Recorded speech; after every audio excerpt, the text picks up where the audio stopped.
Imagine falling into a sleep so deep that you become a literal statue, conscious and awake, but unable to move or speak for decades.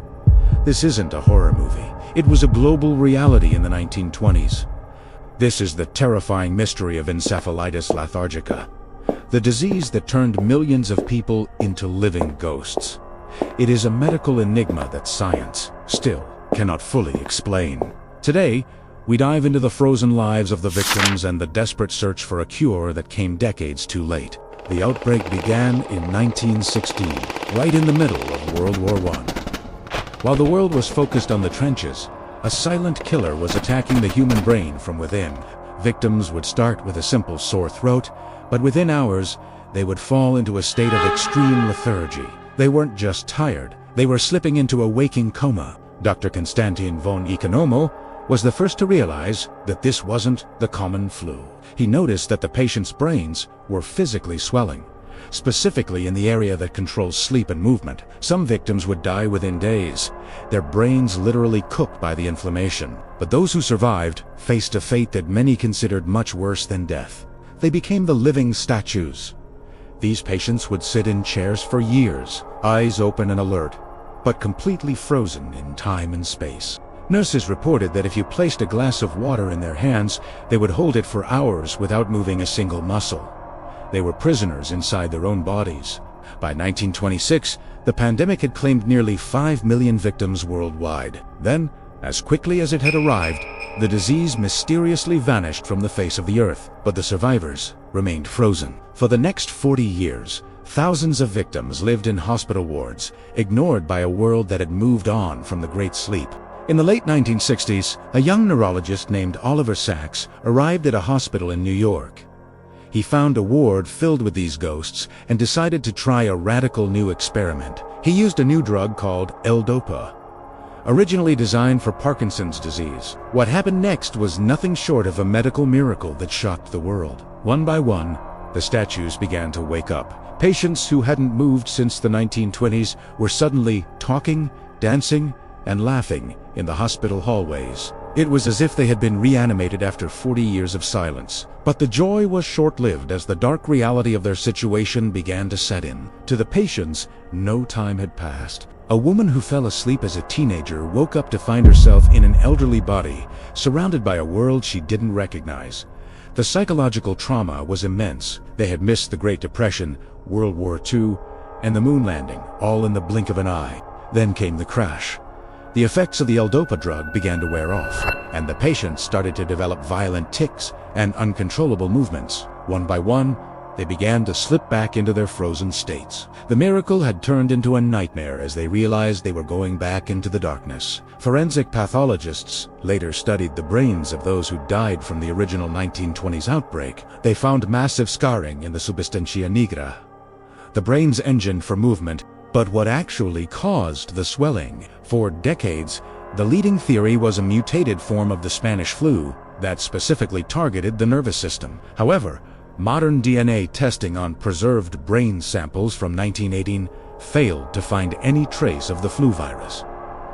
The Spanish flu theory was officially dead. This led researchers to a much more terrifying possibility. They believed the disease wasn't a virus at all, but a rare autoimmune attack triggered by a common sore throat. The theory suggests that a specific strain of Streptococcus bacteria confused the body's immune system. Instead of fighting the bacteria, the body began to eat its own brain. This would make encephalitis lethargica a biological glitch rather than a traditional infection. It is a terrifying example of the body turning into its own worst enemy. But if it was just a common bacteria, why did it happen all at once in 1916 and then disappear? Some believe the environmental stress of the World War played a key role. The massive use of chemical weapons and poor nutrition might have weakened the population's immune firewall. This allowed the sleeping ghost to enter and take control. Even today, small clusters of the disease occasionally pop up in different parts of the world. In 1993, a girl in England fell into the same frozen state, sparking fears of a comeback. Modern medicine can now treat the inflammation with steroids, But the awakening drug, L-Dopa, remains a temporary fix for the damaged brain tissue.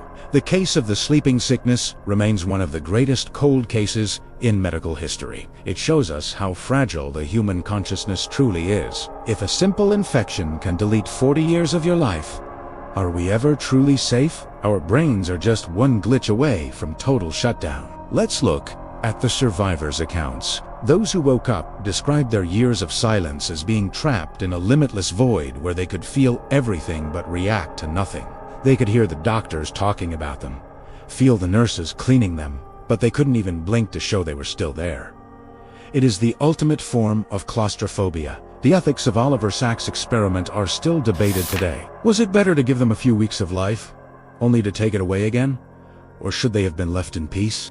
Most of the original victims have since passed away, taking their silent secrets to the grave. But their stories served as the inspiration for the famous movie Awakenings. Today, neurologists use the lessons learned from Encephalitis Lethargica to treat Parkinson's and other motor neuron diseases. The victim's suffering was not entirely in vain, but the threat of a new great sleep is always lurking in the background of global health. Could a new mutation of a common virus trigger another mass freezing event? We are currently living in an era of rapid viral evolution, and our brains are the ultimate prize for any invading pathogen. The 1920s pandemic was a warning we haven't fully solved. Forensic investigators continue to scan the genetic code of the 1918 samples, hoping to find the smoking gun. But the sleeping sickness remains a ghost in the machine. It reminds us that for all our technology, the most complex object in the universe, the human brain, is still deeply vulnerable. We are still learning the language of our own minds. As we look back at the black and white photos of the living statues, we see the faces of people whose lives were stolen by a whisper of a disease. Their silent struggle is a testament to the resilience of the human spirit, even when trapped in a cage of bone and flesh. We must never forget the forgotten victims. The investigation into Encephalitis Lethargica is a race against time before the next outbreak occurs. Every lead, every old medical file, could be the key to our survival. If this medical mystery kept you watching until the end, make sure to hit the like button and subscribe. Your support is the only way we can keep uncovering the secrets that history tried to bury. What do you believe? Was it a hidden virus or a deadly immune system mistake? Let us know your theories in the comments below, because every lead matters. Thank you for watching, and we will see you in the next investigation. The past is never truly gone. It's just waiting to be found. Keep your eyes open, because the truth is always hiding in the most unexpected places. The evidence is out there, if you know where to look. This has been another deep dive into the unknown. See you next time, only here on Forgotten Clues.